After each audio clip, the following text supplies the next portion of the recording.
Welcome to Language Arts 7, Lesson 17, A Long Sleep, featuring the bases TEMP, TEMPOR, TEMPOR, PAN, and OMN.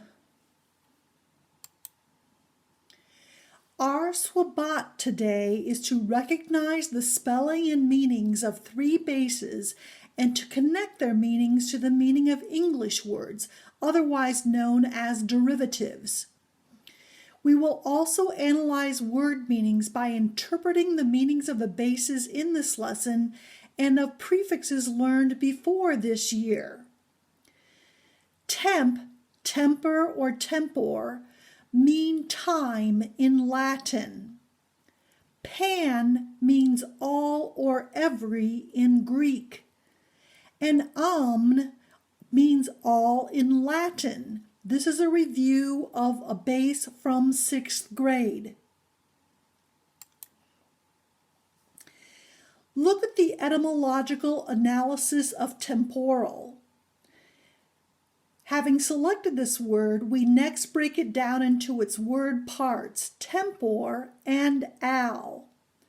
We translate the meaning of these parts by seeing that temper means time and al means pertaining to. As we move on to step 4, we see that the etymological definition, or your best guess at its meaning if you're using the etymological approach to understanding new words, is pertaining to time. Of course, that requires that you tap into your memory. If you were to look up this definition in a current dictionary, you would see that temporal means of or relating to time, pertaining to or concerned with the present life or this world. Another word for etymological analysis we have chosen here is omnipotent.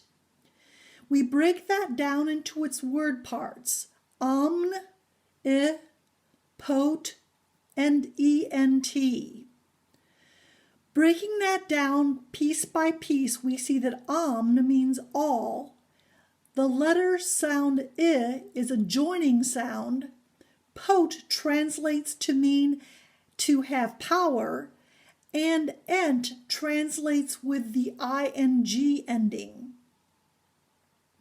The etymological best guess definition, putting those pieces together, is that omnipotent means having all power. To concur with that definition, you need to refer to a dictionary, and you would see that it is defined as meaning having unlimited power, able to do anything.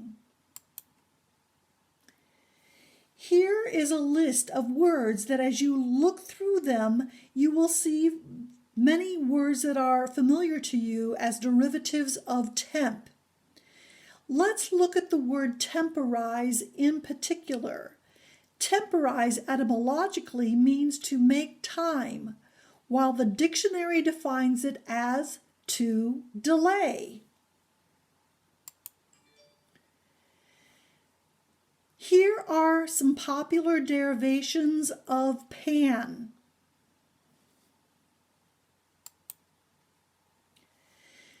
Here are a few stories behind those words.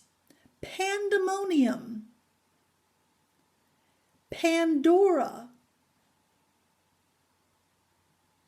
and Pangea.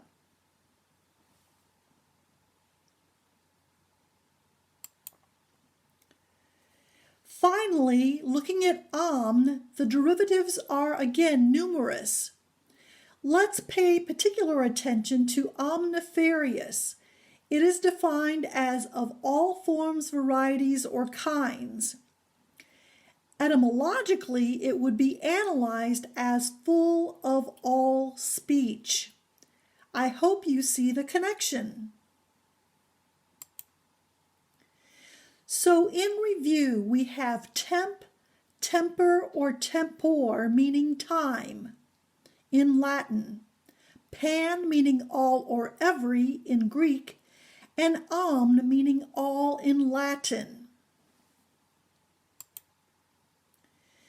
To close, here is a quote from Henry Hazlitt in a book by him entitled Thinking as a Science. A man with a scant vocabulary will almost certainly be a weak thinker. The richer and more copious one's vocabulary, and the greater one's awareness of fine distinctions and subtle nuances of meaning, the more fertile and precise is likely to be one's thinking. Knowledge, of course, and knowledge of things and knowledge of the words for them grow together. If you do not know the words, you can hardly know the thing. Again, attributed to Henry Hazlitt, Thinking as a Science, what a very wise man. Please know the reviewed bases by the next time we have our quiz over Lesson 17, A Long Sleep. Thank you for your time and attention.